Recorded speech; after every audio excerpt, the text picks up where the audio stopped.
I think anytime the animation is dealing with side by side with things that are happening in the movie universe, like the live action universe, it kind of brings it to life in a whole different way, right? I don't know. What do you feel like they handled that in the right way? Is this kind of, Yeah. hit the mark on what you were hoping they would do with the clones?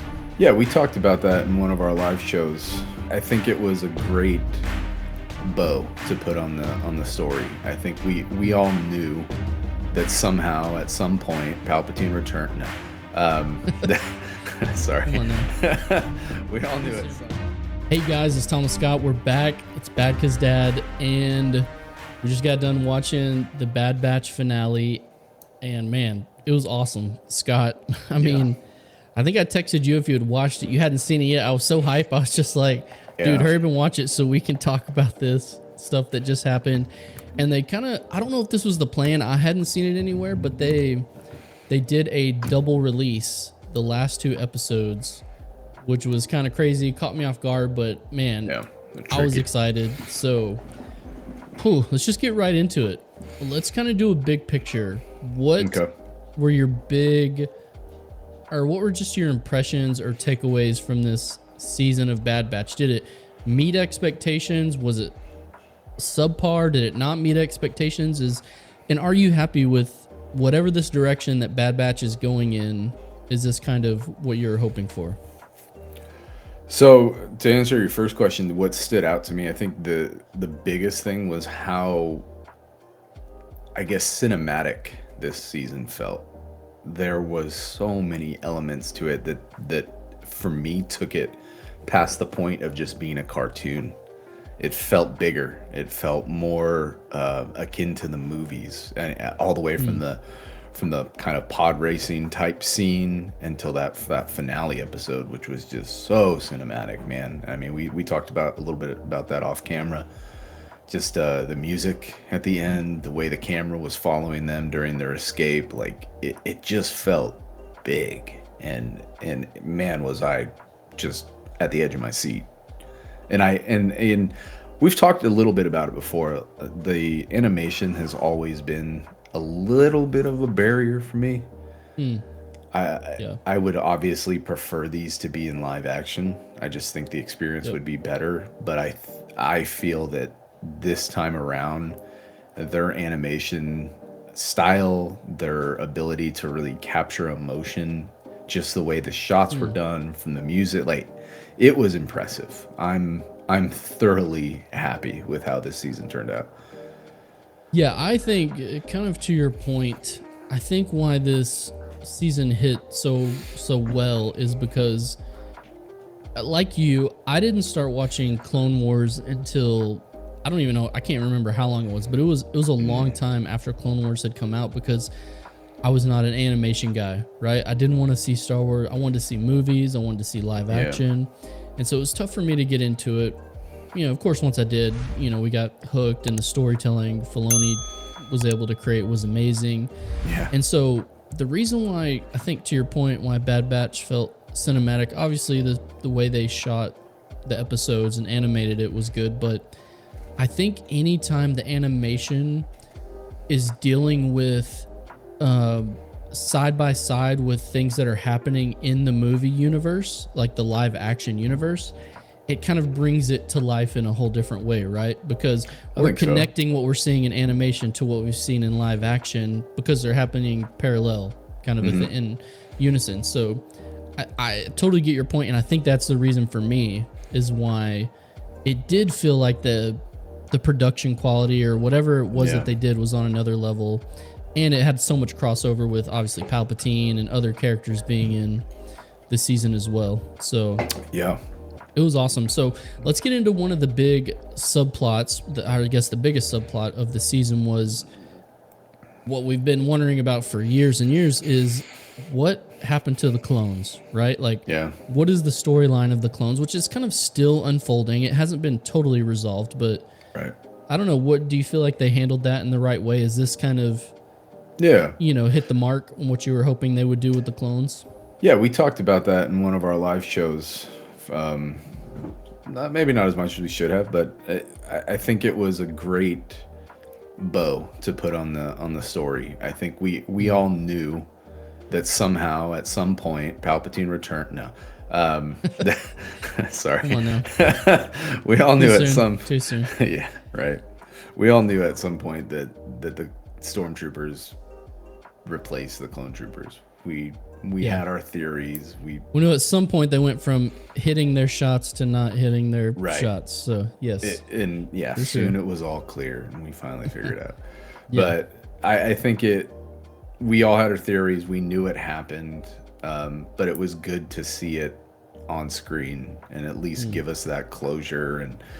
And I think it was a nice touch to humanize the clones in a way that fans always felt, but now that it was directly front and center in the political spectrum, that hey, these are living beings, they did their duty, and the Empire is just ready to discard them, while you have other politicians like Senator Chuchi, I said it correctly, yes. that was trying to fight for them and make sure that they were honored and weren't just discarded. So that transition happened slowly throughout the whole series, or not the series, but the season. And I think it was done really well, and it was done in a way that was emotional and definitely evoked certain feelings from the fans and the viewers. So I thought it was awesome, man. It was cool to see, and I love how they integrated it with the overall story. Well, even up till the last episode, the Empire is referring to them as property, right? They are the property of the Empire. We will do with them, what we please. And we've seen from Rampart, going way back in the season, Episode 1, this purposeful, we refer to you by your number, right? Like, you're a property. You're not individuals. You know what I mean? You were made for a purpose. You've served your purpose. Now we're gonna use you to the very last. Whatever we need, we're gonna use you for it. And once you're done, you're done. And we're seeing that now, because it's not totally resolved, but to your point, maybe their end purpose is this doctor. I don't know if I'm blanking on his name right now. Hemlock, yes, is even using them in his research, his cloning research. Like, this is your last task that you will serve with the Empire, which in my mind too, we haven't seen like a clone rebellion, which I think we kind of maybe think is coming. I'm not, because we know Rex is with Echo, and they're still working in the background, rescuing clones, trying to exfil them out of the Empire and stuff. And so, however, when we see in Rebels, there's hardly any left. So, they're very few. So we know that many of them don't make it, or once they do get out, they're kind of like leaving the picture to go live their life somewhere, and they're not really involved in the rebellion and what's going on, to an extent. So we don't know if they're going to have a rebellion and they're going to be crushed, or if they just, most of them are going to be used in this research, is how the numbers get dwindled down, or they're just terminated. It's not looking good. No, it's not. And so there's a little bit of that story left to go, we think. Yeah. So it'll be interesting to see how it fully plays out. But we've basically got our answer, right? Yep. The clones are being phased out. The Empire sees them as property. They think it's more cost efficient to be able to recruit even, just mass numbers of stormtroopers, even though they're not as skilled as clones. That's all it is for them. It's cheap numbers. That's cheap labor. Yes, exactly. To throw it whatever they want to throw it at. So, man, well done. Good job, Bad Batch. Something we needed an answer to, and they've done a good job. It's one of those stories where you're like, when you look back at it and you can say, like, I laughed, I cried, I smiled. Like, the season, it really did. It brought out all sorts of emotions, from the pot raise to the character growth to the just tragic parts of it, and which we will get into. Yeah, it's yeah. Well, let's just go there then, because we know, as being longtime Star Wars fans, Star Wars is about sacrifice. It's about doing what you can do to protect your family, right? And to selflessness. Correct. And we saw some of that in these last episodes, right? Right. And it really kind of caught me off guard, You know what I mean? How it did. played out. I think we kind of mentioned this before. I think maybe that's just in our hearts. What we wanted is like, not wanted, but Wrecker's been kind of a side character that I was just like, Jeez. oh, they're just going to get rid of Wrecker. He's going to Yeah. do something that's going to be his like big redemption. He's going to sacrifice himself because he doesn't, a lot of the episodes, he hadn't added a lot, you know, whereas he's a pretty one-dimensional character. He is up until this point. Yeah. So, but Tech, we've seen enormous growth, right? From his very analytical survival mentality at first when they were kind of betrayed by the Empire, into seeing more of his emotional side, his connection to Omega, to Fee, to Echo. You know, there's just been a lot of growth. And so, man, it hit hard when it did hit hard. When Tech went.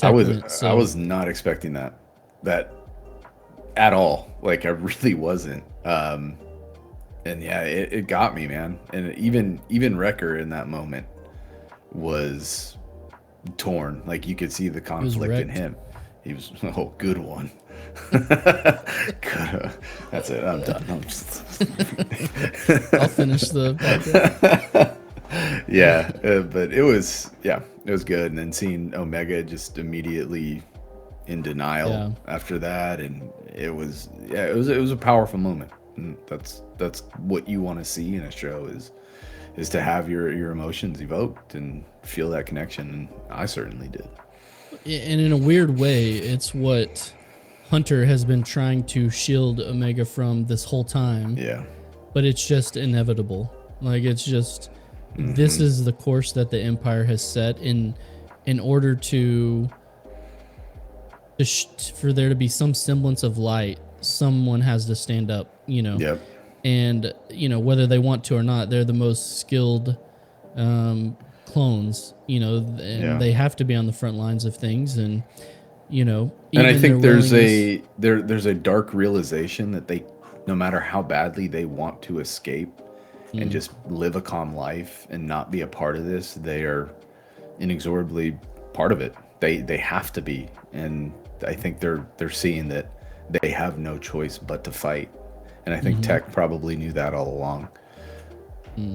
And, you know, like they've kind of alluded to throughout the series too, like even a lot of these Outer Rim worlds, like the Empire will not stop.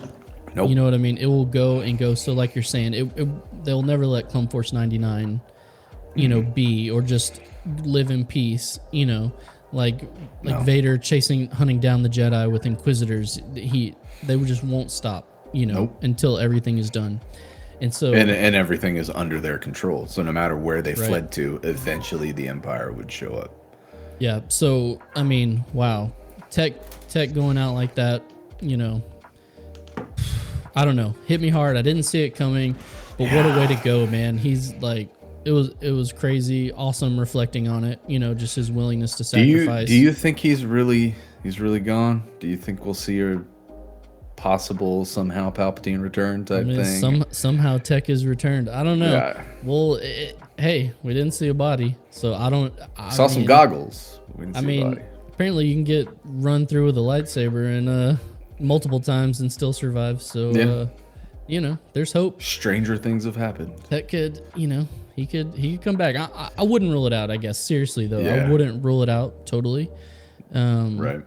But either way, it hit that emotional note they were trying to hit in the episode, and it worked well. And so I think what I want to do from here is kind of move into speculation. Really weird twists at the end, and so I'll lay it out real quick before we get into some of the speculation. Yeah. So Omega's captured. She sees Crosshair. You know, she's trying to reawaken Crosshair. The Dr. Hemlock alludes to the fact that the whole reason they've been chasing Omega was just to get the doctor from Camino, or the researcher, to help in the research, which used to be Omega's caretaker. Right. Again, I'm blanking on the name. Nala Se, yes. And so I'm glad you're here. This is why you're on the podcast. Yes. Remember names and dates and all that. So yes, Nala Se it was Omega's caretaker. She apparently has not been cooperating. They're trying to crack the code of this Camino cloning technology, and they really, Dr. Hemlock needs Nalisae's help. And so he alludes to, hey, we've just been chasing Omega to, I don't know, cheer Nalisae up. I don't know, bring back Omega, who may be like a daughter figure to her, to rejuvenate her, to maybe help with this. Or maybe they want to use Omega as like, hey, now that we have her, help us, or this, or else these things are going to happen to Omega. Or so as Omega leverage, intrinsically has her own worth that we're unaware of at this point. That is the other thing. We assumed the Empire was chasing Omega because there was something inherent to her makeup or DNA or how she was made that would be important to Dr. Hemlock's research and unlocking whatever he is looking for. Whatever Palpatine assigned him to. But it doesn't seem like they're clued into that just yet, which is really threw me for a loop. Of course, the last thing, and so we'll kind of go into depth on that a little bit, but the other thing, of course, is the revelation of, which they made it really pronounced when Dr. Hemlock's assistant refers to Omega as Omega. Yeah. Right? They make it very clear, like, hey, there's something similar here, and she reveals herself as, hey, I'm your sister. I'm also your fellow clone. I'm like you. We are like each other. Like, you can, she's like, why do you care for Crosshair but not me? And so it was an interesting reveal. It was. That I definitely did not see coming. Nope. So where do you want to start in this speculation? Do you want? Let's start with Let's start with Omega, because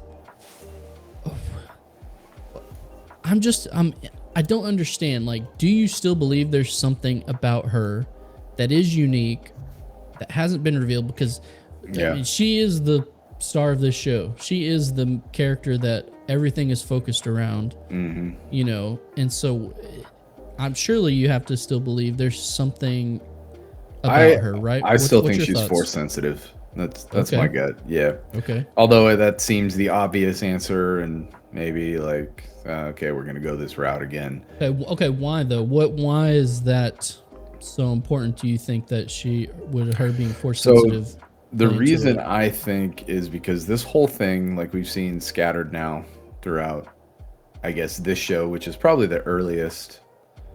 Well, this in Rebels is like the earliest incarnation of post Order 66 that we see.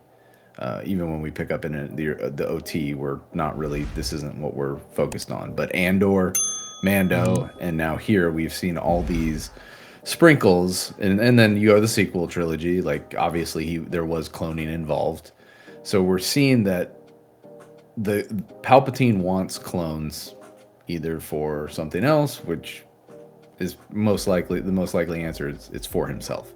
He wants essentially a backup drive for himself in case his normal first body gets destroyed. Right. So my theory is that he's actually harvesting midichlorians, and this is why we've seen the Jedi in stasis in Obi-Wan. This is why we see him looking for Grogu and Mando, or not him directly, but now they're still trying to carry on what he started. And we see him in Bad Batch with more doctors and cloners looking for something. Right. So potentially, I think to contain his essence, he needs a body or midichlorians to create a body that can contain him and all of his power. So it makes sense for somebody like Omega to possibly be carrying a high count of midichlorians, whether it was done purposefully by the Kaminoans or whether it's just how she was made up during whatever happened. Like, I don't know, but I don't see, let me put it this way, I don't see any other reason for the interest in those clones unless they directly serve a purpose to Palpatine's grand plan. You mean Clone Force 99 or just clones in general? Yeah, and we never put out that short, man, about the Red Crimson Guard. But we did talk about it off camera here, off the channel. So yeah, I think that they serve a purpose either for another vessel for Palpatine or some type of personal guard that can be his, that it's fully controlled and Okay. at like the apex level. Yeah. I wouldn't say before I was thinking that Omega might be force sensitive, but I think they tried to hint at it a little, like the episode with the Gunji. Gunji.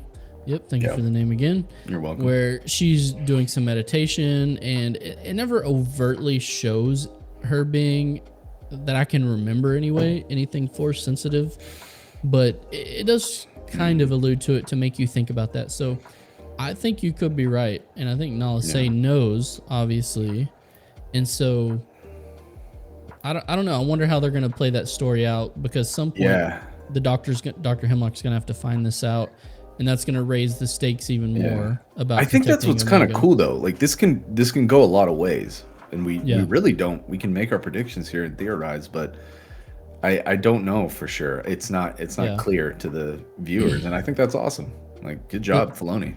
And the second part is the revelation of the assistant who was a clone, Omega's sister. Yeah, that's bizarre.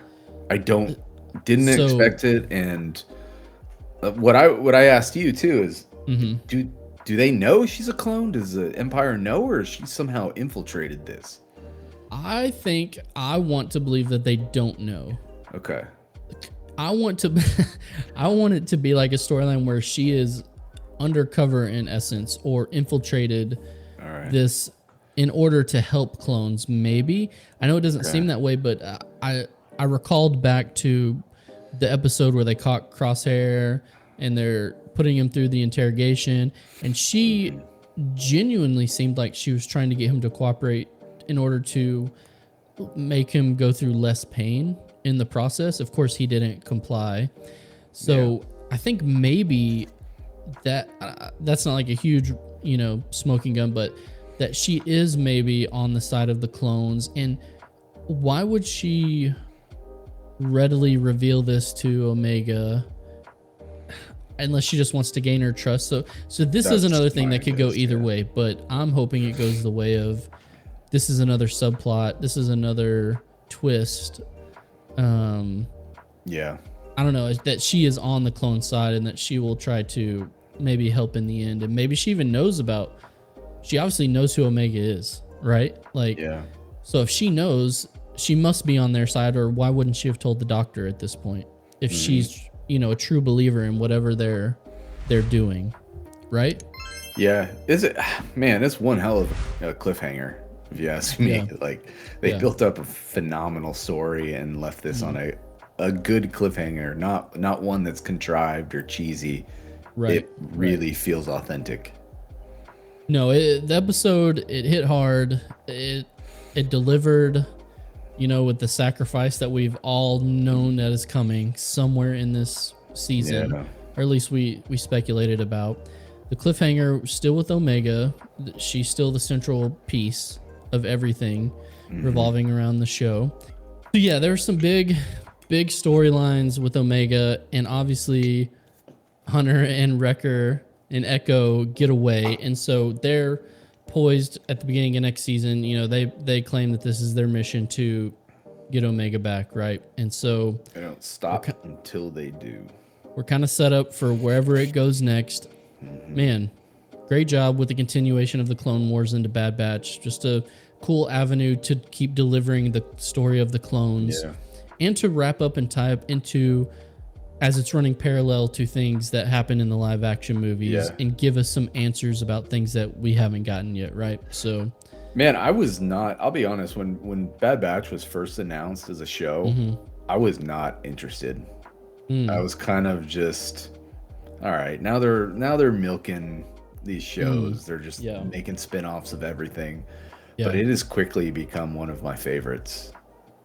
I was more interested once I realized it was going to be more post Order 66 stuff. You know what I mean? Well, I mean, I think I always thought that. You thought it was going to be before that? I just mean when I initially heard it and I didn't know what again, I was just like, Clone Wars without Ahsoka. I'm like, what's the point? You know what I Yeah. mean? Kind I of a think what's thing. cool, and this could be said for a lot of it, is that Hmm. I never thought Star Wars could be that awesome when you weren't Mm, following the Jedi around. And I've yeah. found that it's arguably better in some regards. Like Mm, Andor and Bad Batch have proved that Star Wars lore, when it's not even centered around Sith or the Jedi, can yeah. stand on its own and be very captivating. I think there's a subset of Star Wars fans who that's what they love. A Yeah. lot of them. I think we can relate that to like playing like Star Wars: The Old Republic, like an MMO that we've put a lot of time into. There's a Mhm. huge crowd of people who don't ever play Jedi or Yeah, Force sensitive characters, and that's kind of their thing. Especially if you're like leaning into the Mandalorian lore or aspect or other stuff. So trooper it type is, stuff.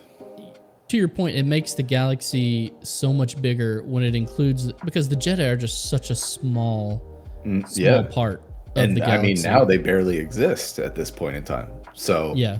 Well, as we've seen with Mando, there's been yeah. very little, of that kind of stuff, and it's been very captivating, which, Hmm. guys, stay tuned. Our next video, we're going to talk a little bit about Mando. We got some speculation about Yeah. what's going on, and we've just been hyped for the season. So we want to kind of do a mid-season review of everything. So Yeah. check that one out. It's going to be out in a few days, but man, everybody, thanks for joining us. Man, Bad Batch has been awesome. Wicked awesome. We gotta wait now, but Mando's going strong. Jedi Survivor is coming out, and Yep. what I'm looking forward to, Ahsoka. We got a lot of stuff ready in the chamber for Ahsoka too. That's gonna be so awesome. So, man, thank you for joining us. If you like this style of video with us just kind of talking and shooting our ideas back and forth, man, we really like making this style of video too, because it just gets the conversation going, and we got a lot of speculation and things that unique ideas that we like to talk about. So if you like this style of video, hit the like button, subscribe to us, and we're gonna have more coming out real soon. So thanks, Yep. guys. We'll see you on the next one. See ya.